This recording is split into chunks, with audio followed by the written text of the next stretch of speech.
Good afternoon, everybody. I'm amazed to see so many people here after a big lunch.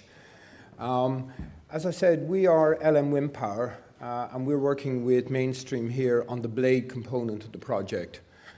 Personally, I'm delighted to be involved because I'm actually a Midlands lad myself. I'm from Portlaoise. But what it does is it lets me see what the impact could be on a local town and a local area of a project of this size. I think from our point of view, it's both a tremendous commercial opportunity and a tremendous personal opportunity. So as I said, what do? We do the blades. We do them all the way from 13 metres, which is really a tinch in today's terms, up to 73.5 metres. It's important, it's about 20% of the cost of a turbine, but more importantly, it really influences the efficiency. The more you can get out of the blade, especially as we saw with the speakers here, that in the Midlands, it's probably what we would call a secondary wind site compared to the west of Ireland. Blade efficiency is key. We spend a lot of R&D, and as you can see, our new Glow Blade, which comes out this year, adds 14% to the efficiency of the blade. Now, in project terms, that's the difference between making money and lots of money. And what we're now finding is life cycles are speeding up. Over 50% of our sales this year are from products that we actually introduced in the last 2.5 years. So it's very, very speedy product development. You're probably fed up of looking at maps of the world by this stage, but we have got a quarter of all the blades flying are ours. We're the largest independent blade manufacturer in the world. We're headquartered in Amsterdam.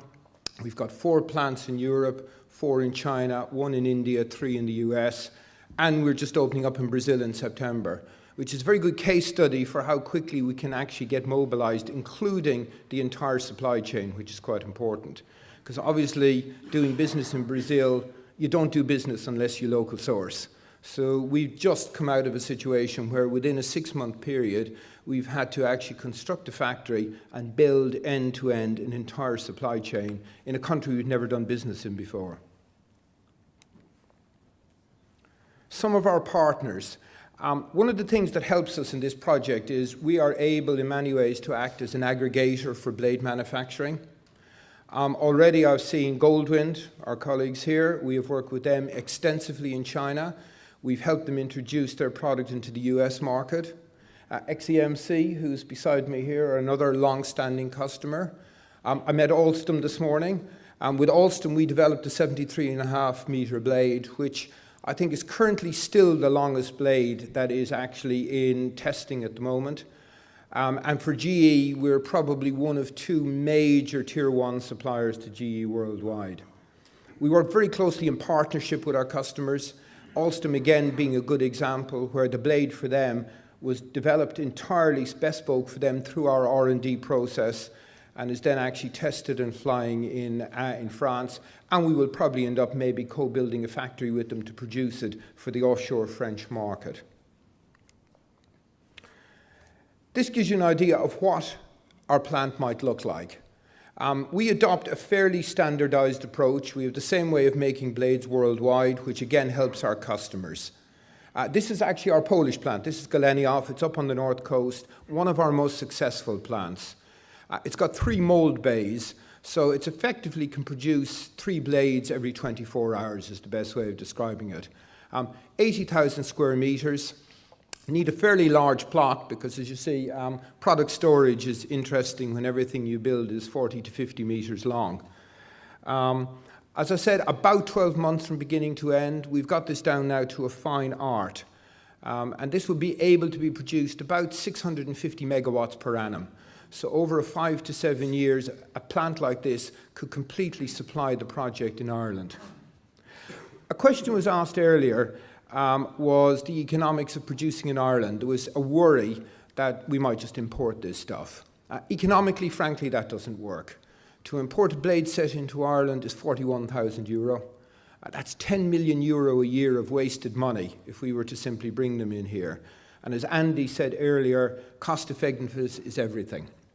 So a blade plant where we could actually produce for maybe 2 or 3 suppliers of turbines into the project, working 24/6, producing 650 megawatts per annum, avoiding the cost of transportation, is the low-cost point for the project. We could actually produce at a very, very low price using these metrics. What is it for the Midlands economy? Well, we've got to build a thing. We estimate about 25 to 30 million euro in construction cost, and that would be normal civils, as you'd expect. We've talked about that earlier. We've got to recruit and train 300 people, and they're fairly high-skilled blue-collar jobs. About 50 of them are white-collar, about 250 are trained blue-collar. And we've got fit-out and equipment. We're a curiously unsophisticated production techniques, I've got to say. I mean, our major fit-out, about the thing we do, which is quite important, is our dust extraction systems. We've got to be exceptionally good, and our temperature control, because of the way the chemicals and the H-glass interact, and obviously overhead cranes. So there would be nothing in this construction and fit-out that people in this audience haven't seen on a number of occasions dealing with big international companies coming into the Irish market. In terms of what it would look like going forward, I've based these numbers on Galeniov, actually, as I say, which is a relatively good surrogate for where we are. So the numbers are relatively firm.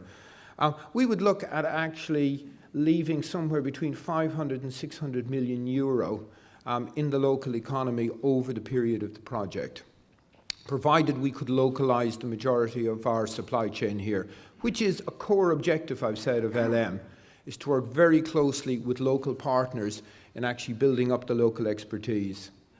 There would be 300 direct jobs. They'd be highly paid, they'd be blue collar, they'd be highly sophisticated, and up to 500 indirect jobs in servicing and ancillary industries. And our annual purchasing would be in the region of 40 to 45 million. So again, we like to work with local partners in actually delivering quality products into us. A question was asked is how hard are we to deal with? Because we have now opened probably 4 major factories in the last 4 years, we have this down to a T. We've got a very sophisticated supply chain, we've got clear specifications, we know what testing has got to be done. So actually we are set up, hopefully in a friendly way, to actually deal with local suppliers who can deal with us. And that will be the way we would see moving forward. As I said, in Brazil, which is frankly a notoriously difficult place to do business, we have developed an entire supply chain from scratch since last September. And we'll be sending blades out the door there on the 1st of August this year. So really, the next steps for us, I mean, the timescales we've talked, well within our capability. You know, if we're looking at an intergovernment agreement at the end of this year, and blades to be delivered in 16 or 17, that is well within our normal capabilities. And again, the capabilities of actually dealing with you as our potential suppliers. So again, it just remains for me to say I'm really proud personally to be involved in this. And I look forward to actually the next stages. Thank you very much.